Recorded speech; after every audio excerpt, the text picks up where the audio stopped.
अस्सलाम वालेकुम dear students. हम करने लगे हैं 1.2 जिसका क्वेश्चन नंबर 4 है। उर्दू मीडियम वालों की बुक में इस तरह से है और इंग्लिश मीडियम वालों की बुक में इस तरह से है। सो हम इसको आगे सॉल्व करते हैं। यहाँ पर अगर हम देखें हमें जो सवाल दिया हुआ है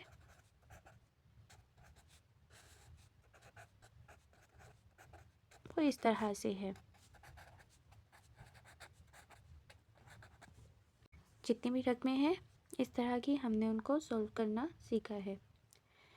एक इशारा 2 का जो क्वेश्चन नंबर 1 है वो इसी पर है। उसमें हम रैशनलाइजेशन यूज़ करते हैं। सो यहाँ पर 8 - 3 √2 ऐसे ही आ जाएगा। 4 - 3 √2। अब यहाँ पर ये जो नीचे वाला बेटा है हमने इसके साथ ज़र्ब भी करना है और तकसीम भी करना है। लेकिन ये जो अलामत अगर यहाँ पर जमा की है सो यहाँ पर माइनस की आएगी। अगर यहाँ माइनस की होती यहाँ पर जमा की आती। ये वाला ऐसे ही आ जाएगा। अब यहाँ पर इनको मल्टीप्लाई कर लेना है, ऊपर वालों को ऊपर वालों के साथ, नीचे वाले को नीचे वालों के साथ। 8 - 3 √2 4 - 3। इसी तरह नीचे भी ऐसे ही लिख लेंगे।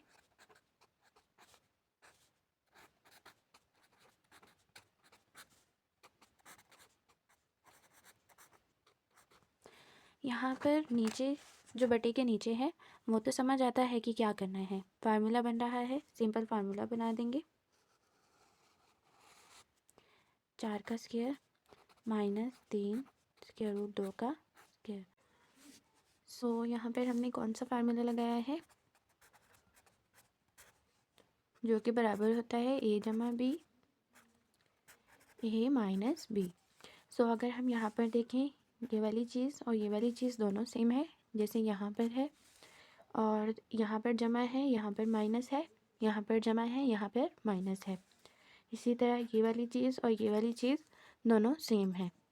सो हमारा a यहाँ पर 4 के बराबर आ जाएगा और b 3 √2 के बराबर आ जाएगा।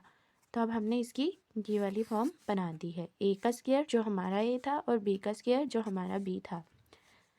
अब नेक्स्ट क्या करना है, इन दोनों को मल्टीप्लाई करना है। सो चलें हम इसको मल्टीप्लाई करते हैं रफ पेज पर।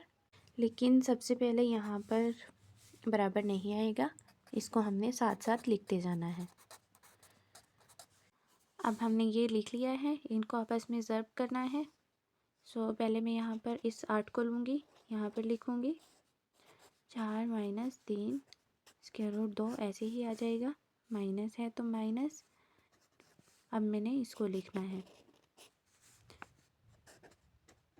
अब फिर से यही वाली रकम दोबारा से लिख दूँगी। आप लोग चाहें तो इस तरह से भी ज़र्ब कर सकते हैं, पहले इसको इसके साथ, इसको इसके साथ, इसी तरह यहाँ पर इसके साथ और इसके साथ। लेकिन मैं इस तरह से ज़र्ब करती हूँ। दोनों तरीक़ों से जवाब सेम ही आएगा।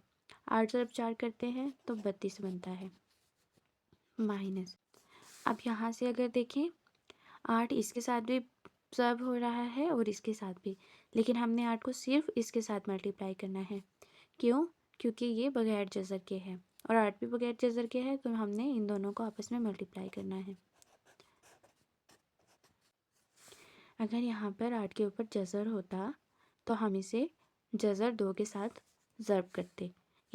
यहाँ पर माइनस ऐसे ही आ जाएगा। अब ये जो 3 √2 है 4 के साथ ज़र्ब हो रहा है। सो अब हमने जो बगैर जज़र के हैं उनको आपस में ज़र्ब करना है। 4 ज़रब 3 12 √2 ऐसे ही आ जाएगा। अब हमने इसको इसके साथ ज़र्ब करना है। तो जो बगैर जज़र के हैं उनको बगैर जज़र वालों के साथ ज़र्ब करना है, जो जज़र वाले हैं यानी स्क्वायर रूट वाले हैं उनको स्क्वायर रूट वालों के साथ ज़र्ब करना है। सबसे पहले ये वाला माइनस और ये वाला माइनस दोनों मिलकर जमा हो गए और 3 ज़रब 3 9 हो गए। इसी तरह ये स्क्वायर रूट 2 है, ये भी स्क्वायर रूट 2 है, तो यहाँ पर स्क्वायर रूट 2 दो दफ़ा हो गया। अब 32 ऐसे ही आ जाएगा -24 स्क्वायर रूट 2 भी ऐसे ही आ जाएगा -12 स्क्वायर रूट 2। सो ये 9 ज़रब 2 हो जाएगा जो कि 18 बनता है। ये देखें, अगर हम 9 ज़रब 2 करें तो 18 बनेगा। ये वाला स्क्वायर इसके साथ कट जाएगा। अब ये वाली चीज़ जो हमारे पास आई है, हमने इसकी जगह पर लिखनी है। हम चाहें तो इसको रफ अमल में ऐसे भी कर सकते हैं और डायरेक्ट इनको ऐसे मल्टीप्लाई भी कर सकते हैं। मल्टीप्लाई करके ये वाली चीज़ आएगी। सो इसको हम यहाँ पर अपने सवाल में लिख लेंगे।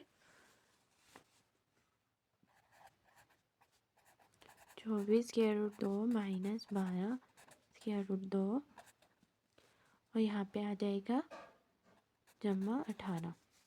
अब अगर ये देखें, 32 भी जमा का है और 18 भी जमा का है।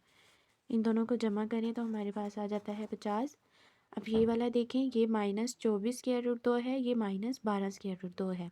दोनों सेम है लेकिन दोनों की अलामतें माइनस की हैं, तो हमने इनको करना जमा है लेकिन अलामत माइनस की लगानी है। तो 24 और 12 36 बनते हैं। और क्या चीज़ 36 है? Square root 2।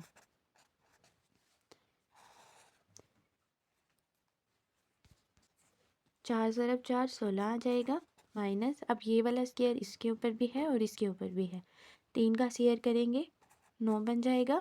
और इसी तरह स्क्वायर रूट 2 का स्क्वायर लेंगे ये और ये आपस में कट जाएगा, तो यहाँ पर 2 आ जाएगा। ये 7 यहाँ पर इसी तरह आ जाएगा। अब यहाँ पर देखें, ये ऐसे ही आ जाएगा, 16 भी ऐसे ही आ जाएगा। 9 ज़रब 2 करें, ये 18 बनता है। ये वाली चीज़ ऐसे ही आ जाएगी।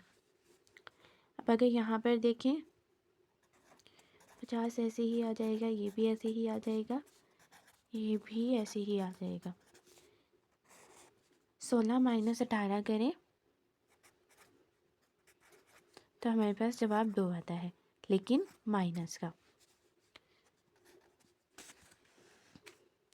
अब नेक्स्ट क्या करना है, -2 आ रहा है, इसको बट्टे से ख़त्म करना है। सो हम यहाँ पर 50 और 36 में से 2 कॉमन ले लेंगे। अगर मैं 50 में से 2 कॉमन लूँ तो 50 ऐसे होता है, 25 + 2, 2 अगर मैं बाहर लिख लूँ तो अंदर 25 बचता है। इसी तरह माइनस है, माइनस लगाएंगे, जो 36 होता है वो होता है 18 ज़रब 2। सो 2 तो मैंने कॉमन ले लिया है, यहाँ पर आ जाएगा 18। इसी तरह -2, ये वाला 2 ये वाला 2 आपस में कट जाएंगे और ये ऐसे ही आ जाएगा। अब अगर यहाँ पर देखें, ये 2 तो कट गया है लेकिन ये माइनस बचा हुआ है। सो इस माइनस को हम यहाँ पर ऊपर भी लिख सकते हैं, यहाँ से मिटाकर। सो अगर यहाँ पर हम देखें, यहाँ पर जमा है, इसको जमा माइनस करें, माइनस आता है, 25 ऐसे ही आ जाएगा। माइनस माइनस जमा, यहाँ पर 18 स्क्वायर रूट 2 ऐसे ही आ जाएगा। ये वाली चीज़ भी ऐसे ही आ जाएगी। इस माइनस को हमने क्यों ज़रब किया है अंदर, क्योंकि ये इसके साथ था और बच गया था। अब जो ये वाली चीज़ है p, और जो यहाँ पर पहली चीज़ लिखी हुई है यानी -25, ये दोनों आपस में बराबर हो जाएंगे। इसी तरह दरम्यान में जमा है, इधर भी जमा है, ये नहीं लिखना। जो q स्क्वायर रूट 2 है, क्योंकि हमने p और q की वैल्यू फाइंड करनी है तो अलग अलग ही करनी है। यहाँ पर 18 ऐसे ही आ जाएगा और स्क्वायर रूट 2 भी ऐसे ही आ जाएगा। अब क्योंकि हमें q अकेला चाहिए तो जो इसके साथ स्क्वायर रूट 2 है, हम इधर भी डिवाइड कर देंगे और इधर भी। ये और ये आपस में कट जाएंगे, ये भी आपस में कट जाएंगे, तो q 18 के बराबर आ जाएगा। सो हमने p और q की वैल्यूज़ फाइंड कर ली हैं और यही हमारा आंसर है।